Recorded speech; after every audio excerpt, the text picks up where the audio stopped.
Hello there, and welcome to Roundtable. I'm your host, Adam Cook. As June gets ready to shift into July, we are wrapping up Pride Month here in the Strait area, and we're also preparing for Pride activities to take place later this summer in the Cape Breton Regional Municipality.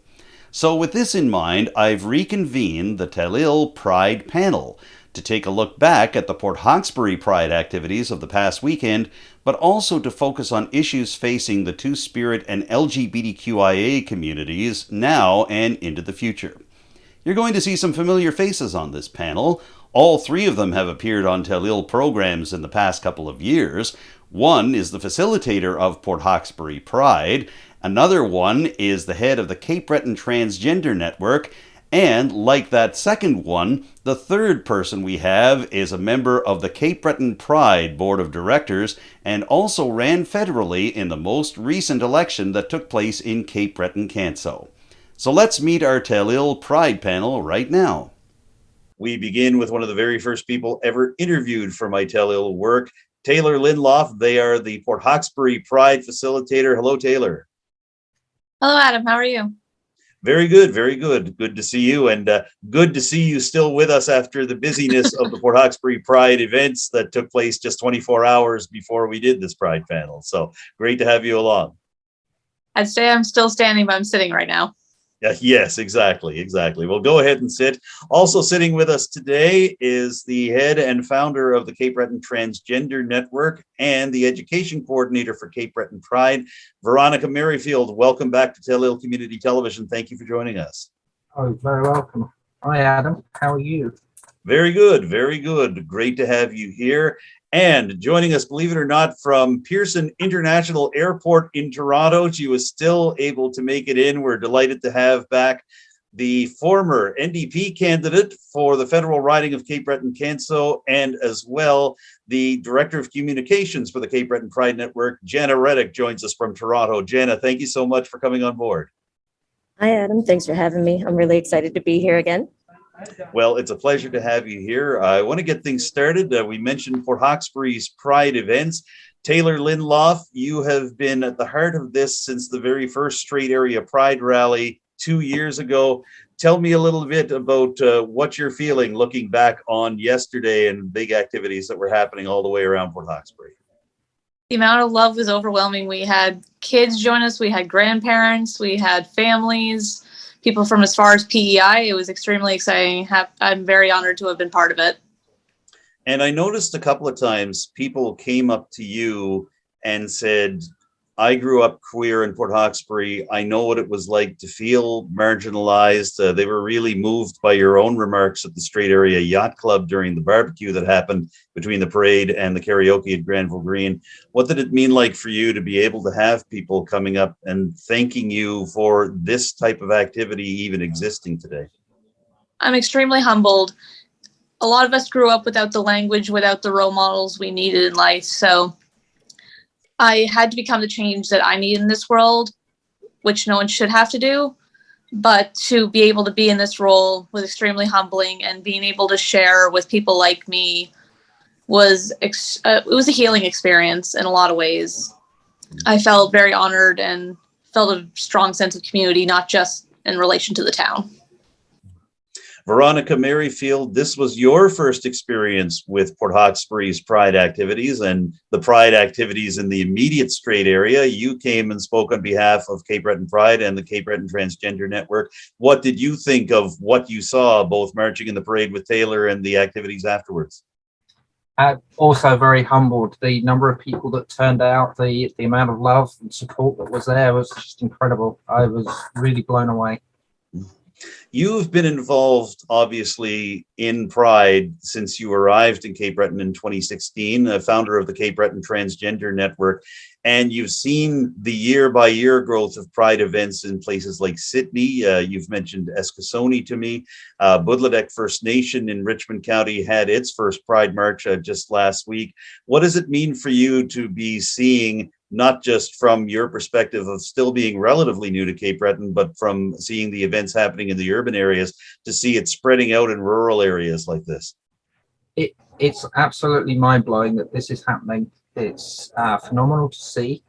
And it's great to know that there's so much community support in these smaller communities, enough to be able to put on a pride parade that is well supported.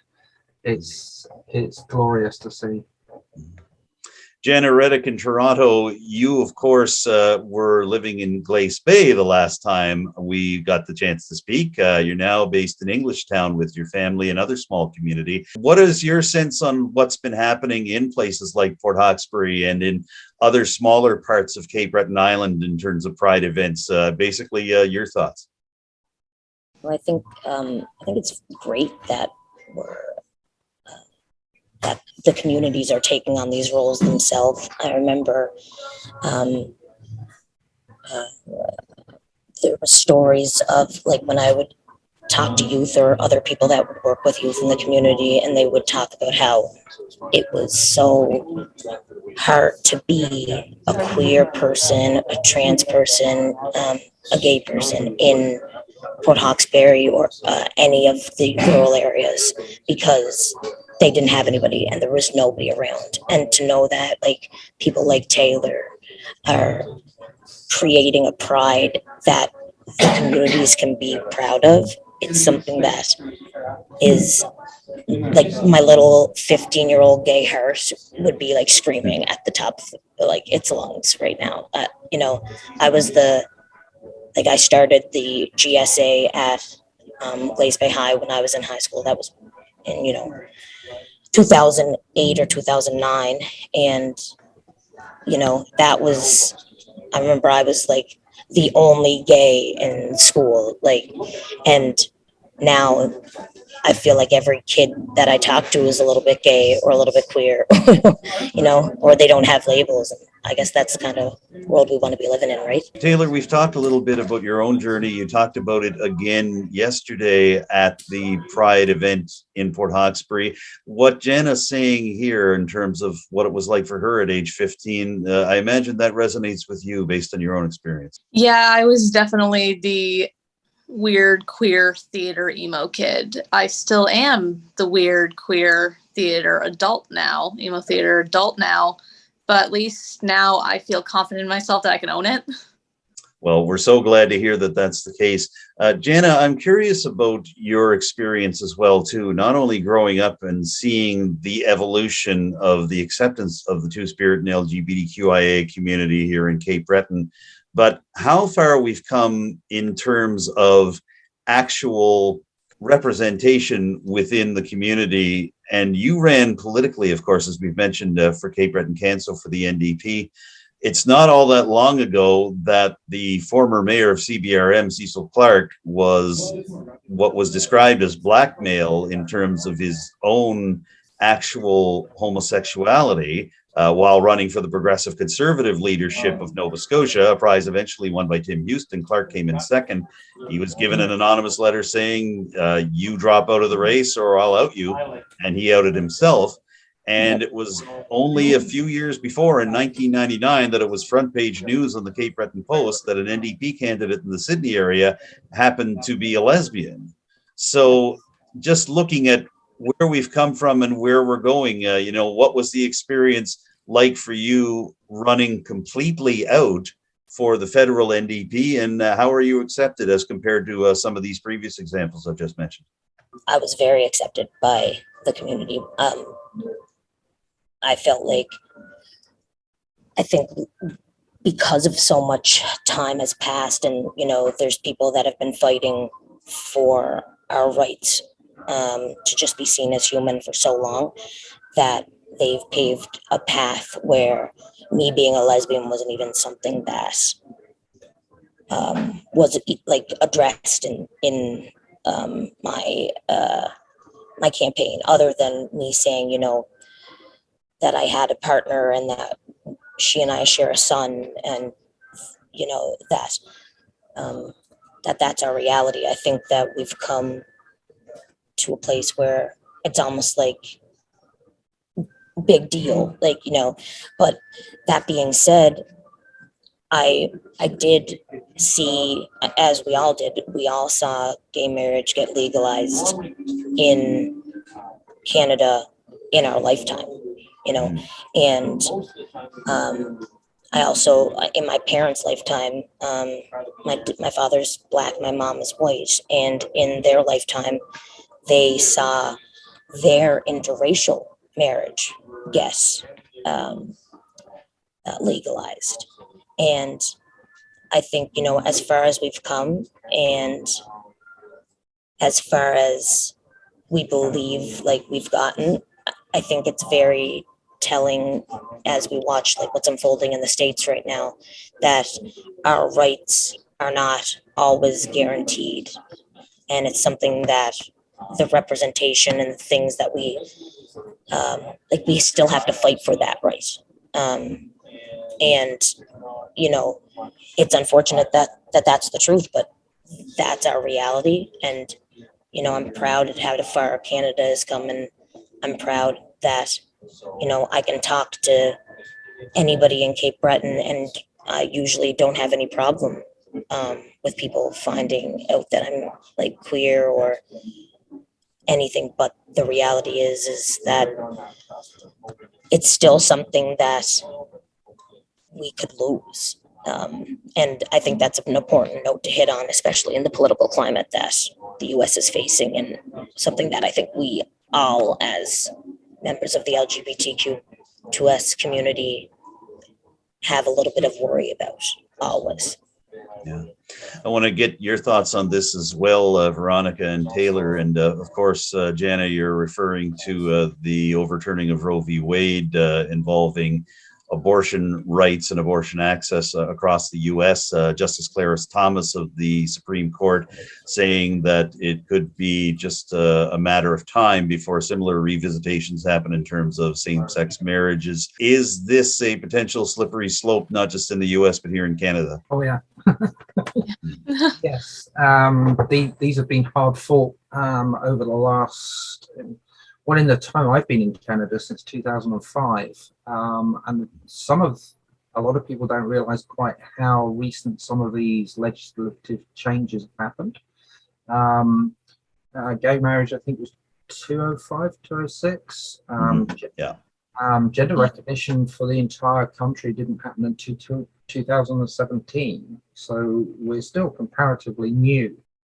I know that it could be a precarious slope that would be rolled down if we don't keep fighting, but I also realize that by keep fighting, by keep looking to improve and spread, do better with the legislation, we're putting more and more things in place that are harder and harder to unravel, but a government could just unravel that in a stroke of a pen. I want to bounce off what Jana said.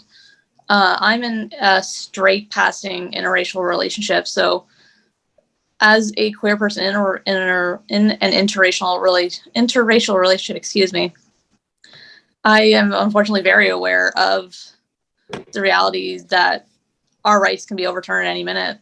I'm scared for him. I'm scared for me. I'm scared for Veronica. I'm scared for Jana. I'm scared for the community. Like,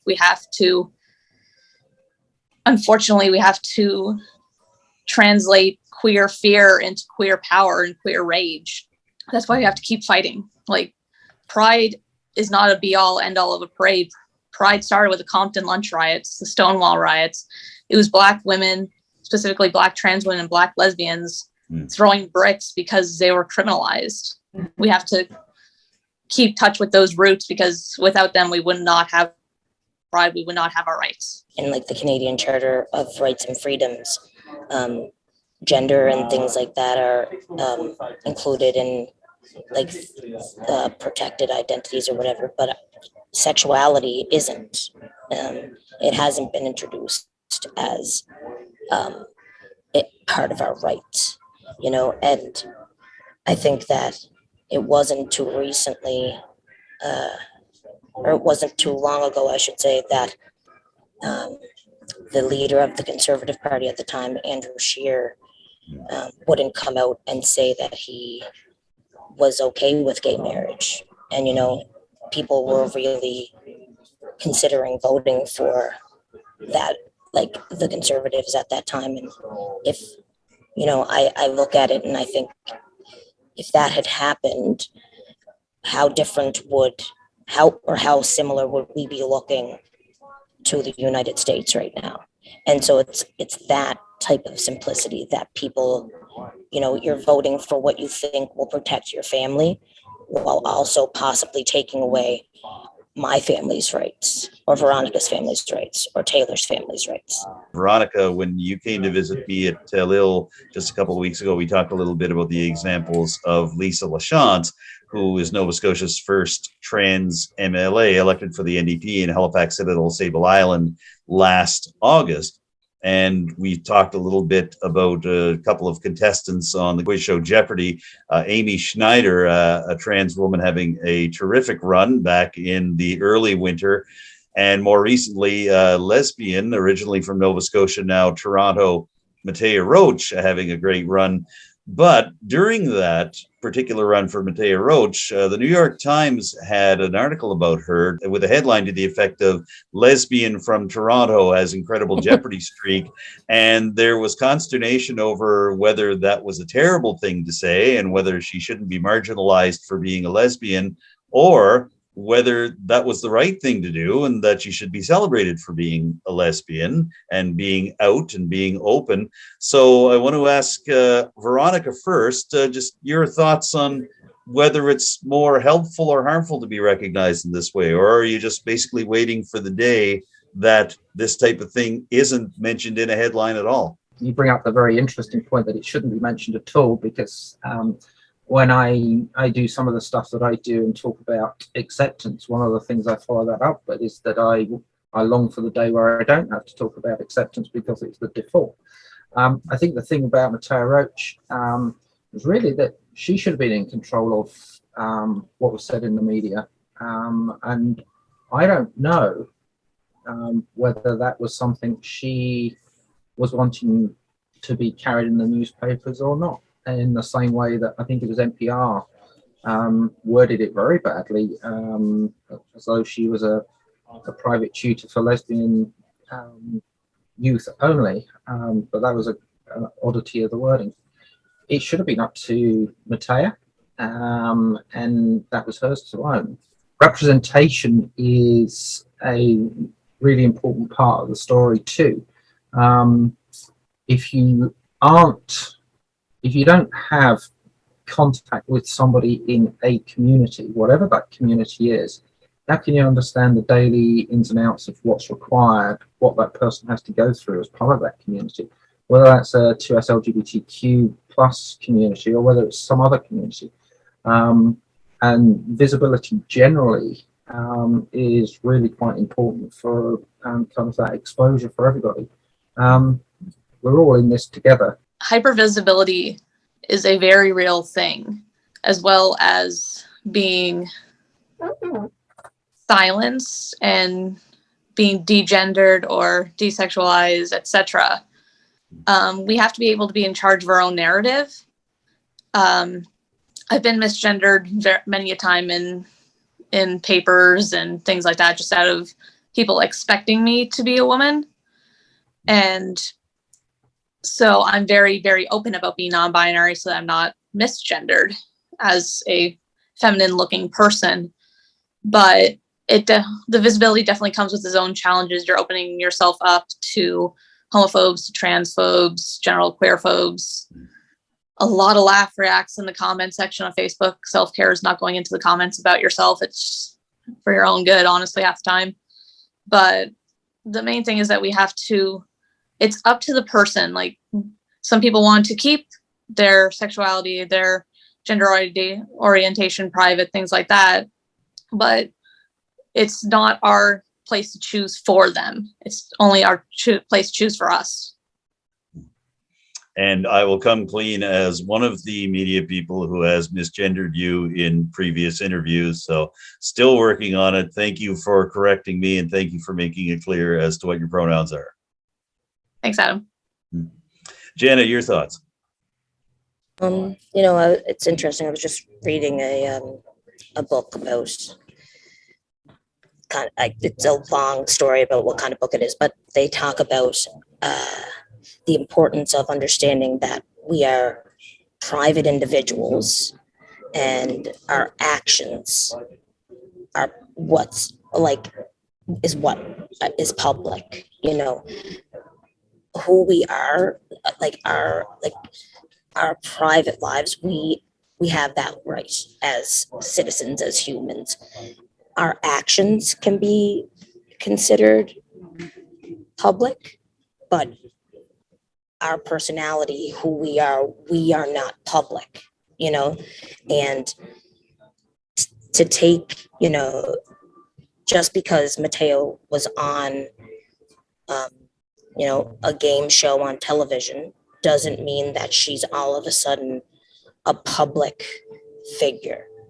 Um, it just means that actions that she partook in, that she took, were public.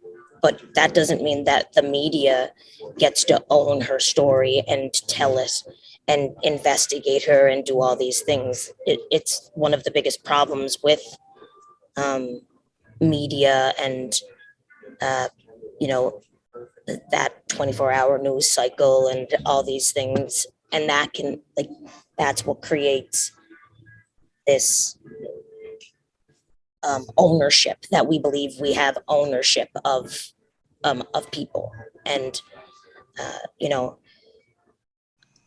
that's something we need to move away from. And I think that's a prime example of why we need to move away from it, because of these ridiculous headlines that people just want to get clicks on and are, you know, demeaning a woman for the sake of a couple extra thousand clicks, you know. My profession does get into that habit of trying to put people and their identities into a small box so that they can serve it up to a mass audience. And that's something that we as a profession have to get away from as well, for sure. All right. We are coming into the home stretch of this conversation, everybody. And I want to thank you so much for giving me this opportunity to speak with you. So I want to wrap up this conversation by looking to the future, looking even just 1 year from today. And it's hard to boil things down to one or two issues, but I want to ask each of you if there's one thing that you would like to see changed in terms of the experiences that you live, that the experiences that thousands of people live across Nova Scotia, just even looking to a year from now, what would you hope to see some changes in? I just want to see acceptance. Like, I'm not asking for much. I just want people to be able to live as who they authentically are without hurting people. I just want people to grow up knowing that they have a place in this world. They have a place in Port Hawkesbury if that's where they choose to be. I want people to know that they are loved, that they are respected. I just want love and happiness for people. Like, I don't think I'm asking for much. I think all of us, I can speak for all of us when we say that we just want people to be able to live their lives authentically and who they're meant to be, regardless if they're two-spirit, LGBTQ plus, or cisgender, heterosexual. Just live your life. Don't hurt people. Mind your business when need be. Yes, that's well said. Veronica Merryfield, looking ahead even just a year, what would you like to see change? Taylor's had a habit of taking away stuff I was thinking. They're pretty good at this. Yes, they are. Yeah. Yeah. So I think of something else. I have a perspective, I guess, that maybe others don't, in that, you know, I'm in my third decade of out and transitioned. I've seen a lot of changes in 30 years internationally, and I've got friends who transitioned 30 years before I did, who, you know, we've been able to exchange notes. So I've seen a lot of things changing, and that rate of change is accelerating. So we're seeing a lot more changing in the last sort of 5 years than I saw in the previous 25 years. The big thing for me, I think, other than what Taylor already covered, is the changes to the health system to fully support gender affirming care for everyone, to take away the barriers, to remove the difficulties and gatekeeping that happens with healthcare. I think if we could achieve that in a year, that would be phenomenal. And we'll revisit this in a year and we'll do this again.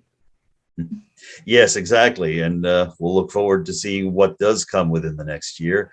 And we wrap things up with you, Jana Reddick. Can you give us a sense on what you'd like to see happening within the next year? I mean, obviously, it's hard to boil it down to one thing for either of us, for any of us. But what are you hoping for in terms of the next 12 months for the community and beyond? I had a coworker at the last job that I worked with that said this profound thing that stuck with me. And they said, when we're doing work as queer individuals and trying to educate or do that, like take part in the community, provide visibility, I don't want people to, feel like they need to be gay or they need to be straight or they need to be trans or label themselves in any way, because life is a full-on journey. You're forever changing and growing, and you can be anything that you want to be. All I want is for people to give themselves permission to explore and get to know themselves. And, if you explore and get to know yourself, and then at the end of the day, you're straight, well, that's fantastic. The fact that you gave yourself permission to do that, that's wonderful. So if you come out and you realize you're queer or you're gay or you're trans, that's great too. To give yourself that permission is something that 5 years ago, people wouldn't even think of if they were labeled as straight, and they wouldn't even think of that. They couldn't. But that's what I hope in the next year, is that people start giving themselves permission to change and go on a journey and realize that the point is the journey, not the end result. All right. Thank you, Jana. We have covered a lot of ground in a short time here, as I thought we might. Does anybody want to add anything else just before we wrap things up?